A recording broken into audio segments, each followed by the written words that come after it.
Hello and welcome to my latest video. In this one I will be continuing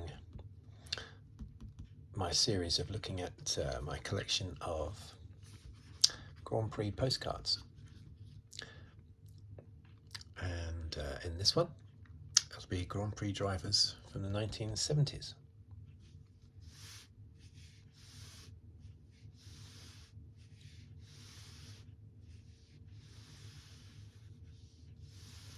Okay, so let's dive in.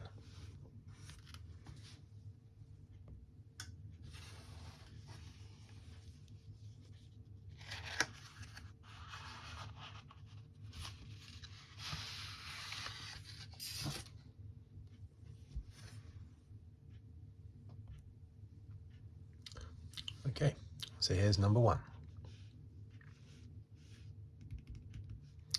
Not sure if you recognize him, but this is the Argentinian Grand Prix driver, Carlos Reutemann. He raced between 1972 and 1982, and he won 12 races, and he got 6 pole positions. His first win being the 1974 South African Grand Prix at must have been Kyalami. I think all the South African Grand Prix have been at Kyalami. His notable year was 1981, which was his final full year in Formula One. And really he should have been world champion that year.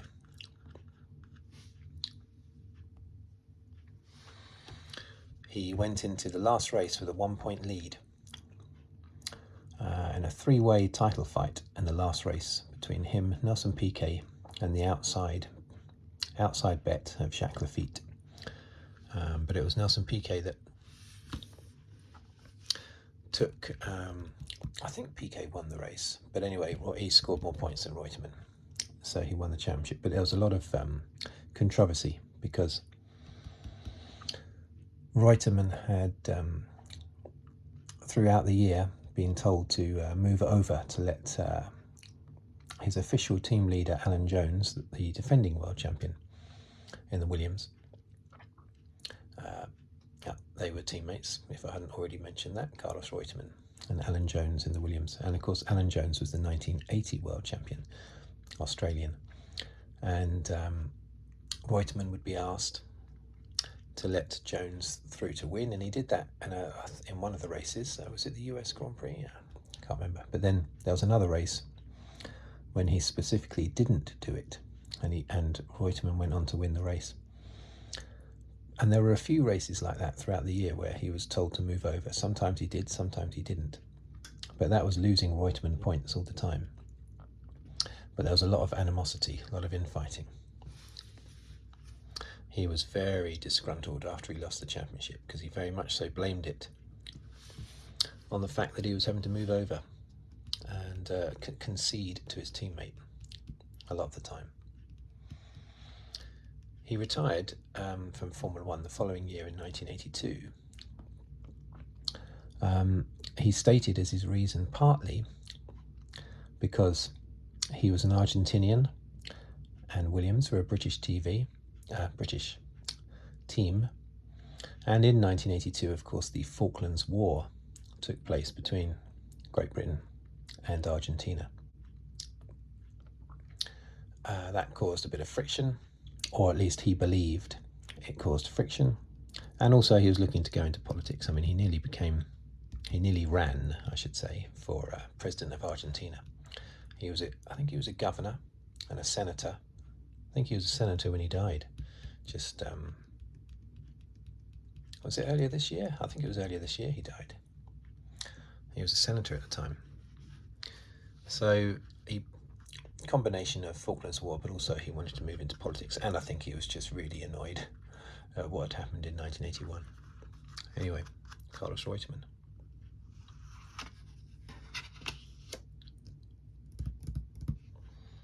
Now this is Clay Regazzoni.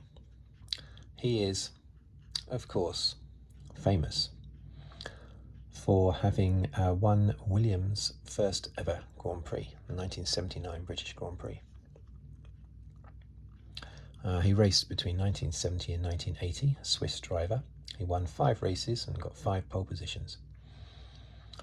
His first win was actually the 1970 Italian Grand Prix, which was the race weekend where Jochen Rindt was killed in practice. Jochen Rindt going on to win the championship posthumously, because he had such a big lead in the championship when he died. But yeah, that was Regazzoni's first win. And it's been mentioned. He's been mentioned recently, actually, in the battle between Hamilton and Verstappen, because it was in this. Clay Regazzoni was one of the 2 drivers involved in the only other time that 2 or more drivers have gone into the last race of the season equal on points. That was 1974. Emerson Fittipaldi and Clay Regazzoni. And it was Fittipaldi that won. I think he came 4th in the race, whereas I think Regazzoni retired. But yeah, there you go. Clay Regazzoni, the winner of Williams' first ever Grand Prix, 1979 British Grand Prix.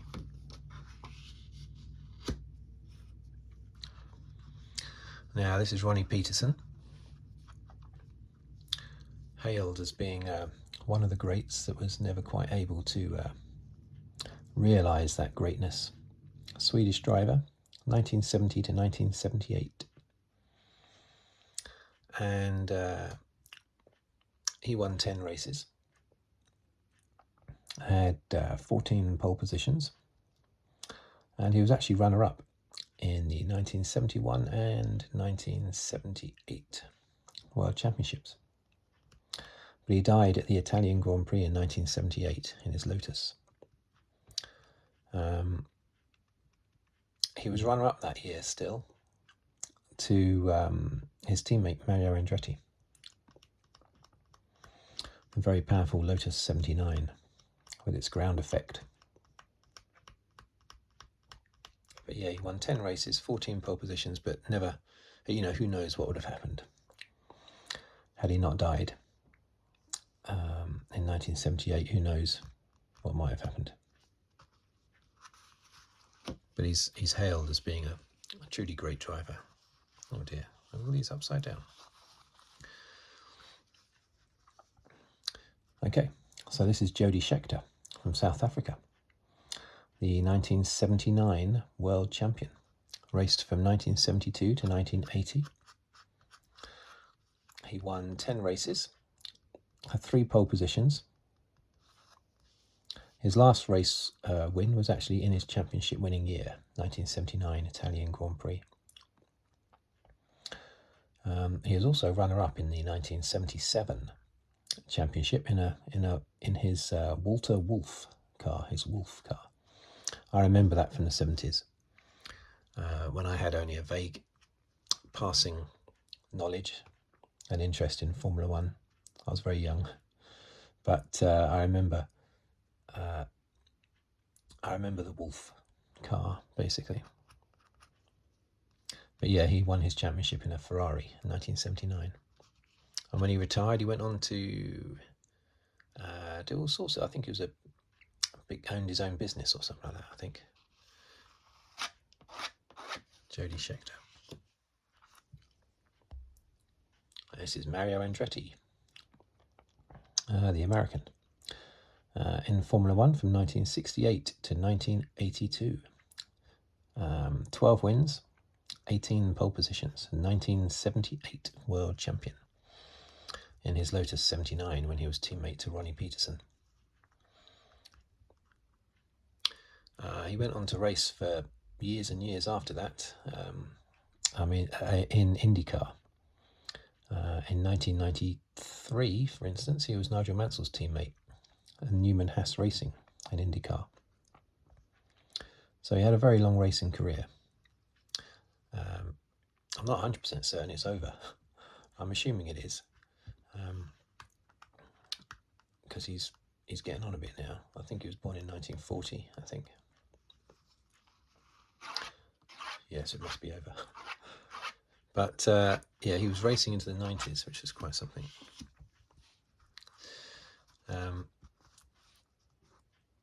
Okay, so this is James Hunt, of course.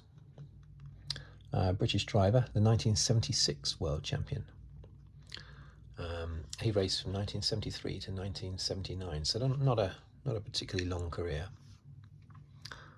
He had 10 race wins and 14 pole positions, and he raced for Hesketh, McLaren and Wolf. He won that famous race with Hesketh. Hesketh, who were very much a sort of privateer team, who were more in it for fun than any other reason, and somehow won a Grand Prix. You could do that sort of thing back then. But his championship year was, of course, with McLaren.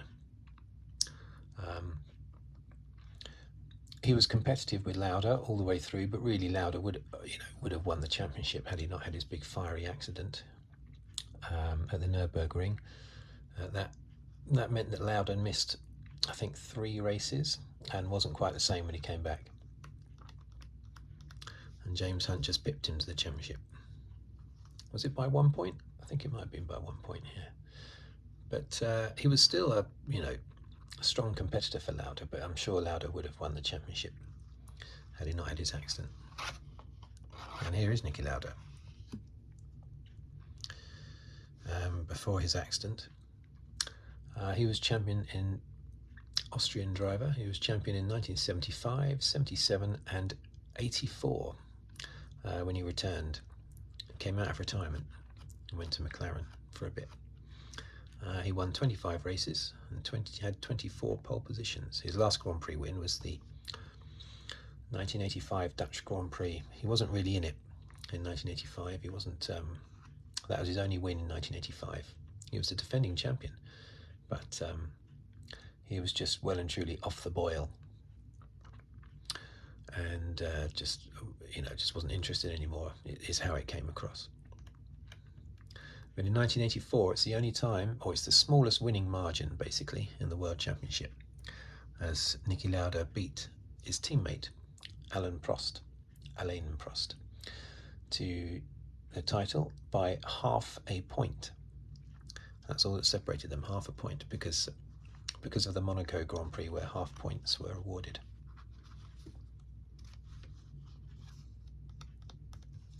Niki Lauda, who died only a couple of years ago. Now we have another upside down driver, Emerson Fittipaldi, Brazilian.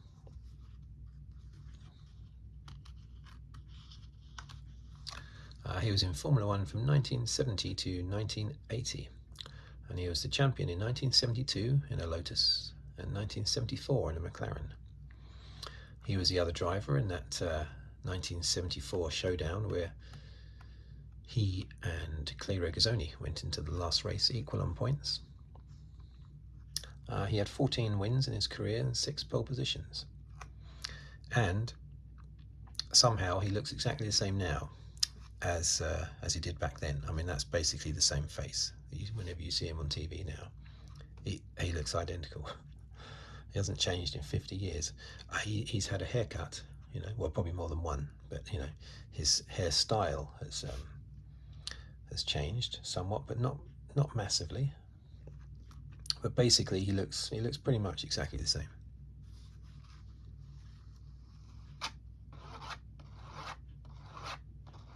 And here's his big rival. They were big rivals.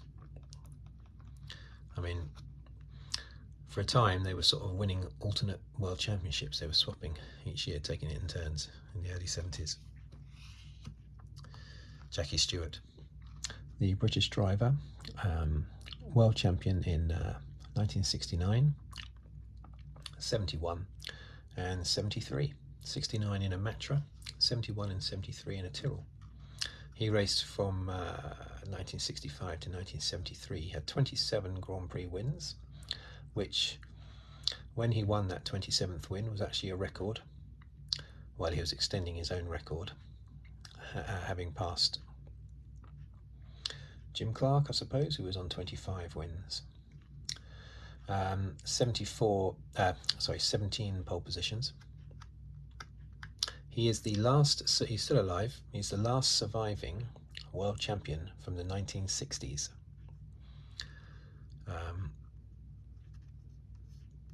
And there are none surviving from the 1950s. There are Grand Prix drivers surviving from the 1950s, like Tony Brooks, but no champions. But he's the last one from the 1960s.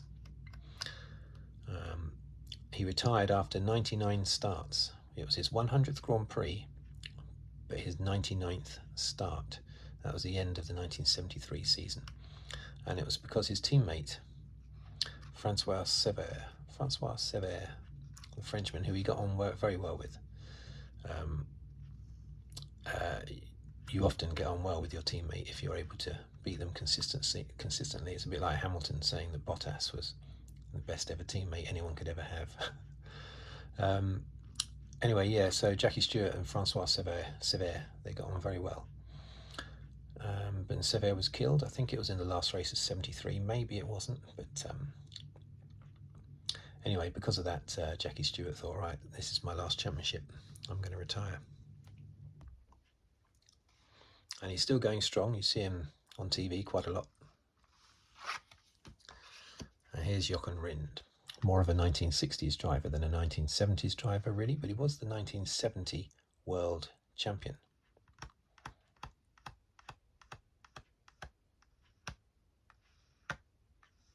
Raced from 1964 to 1970, won 6 races and had 10 pole positions.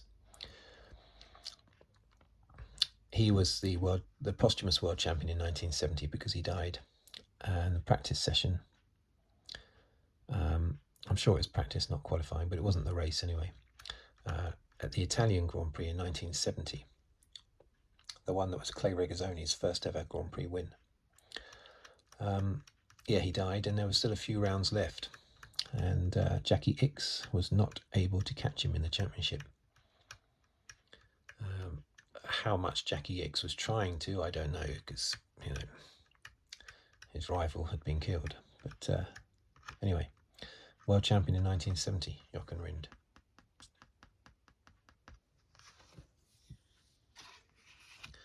Okay.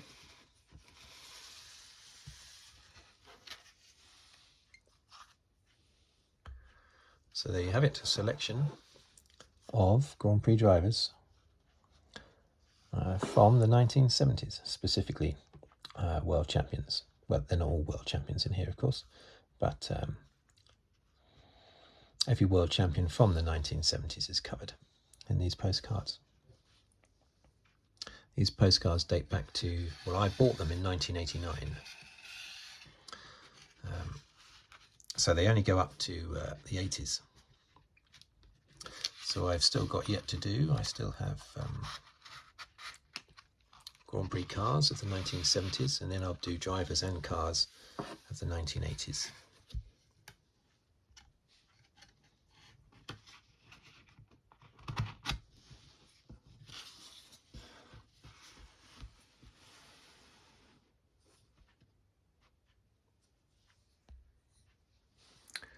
Okay, thank you for watching, thank you for listening, and if you'd like to subscribe, please do so. And I will see you in my next video. Thank you very much.